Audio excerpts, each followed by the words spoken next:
Kilometre असाच भाग एम्बांकमेंट वाढवलेली आहे. इथली झाडं का तोडायचं ठरवलंय?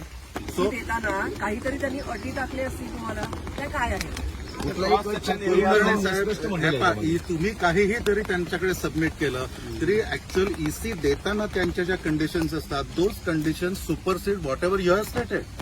आणि दिस इज अ कंडिशनल ईसी ज्याच्यात स्पष्ट उल्लेख आहे की तुम्ही नदीचा क्रॉस सेक्शन बदलू शकत नाही.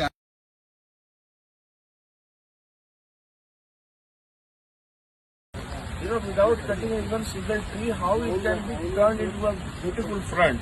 तसंच काय ना बदल घ्या ना, आपल्या ग्लोबली बेस्ट माणसाचं बदल घ्या.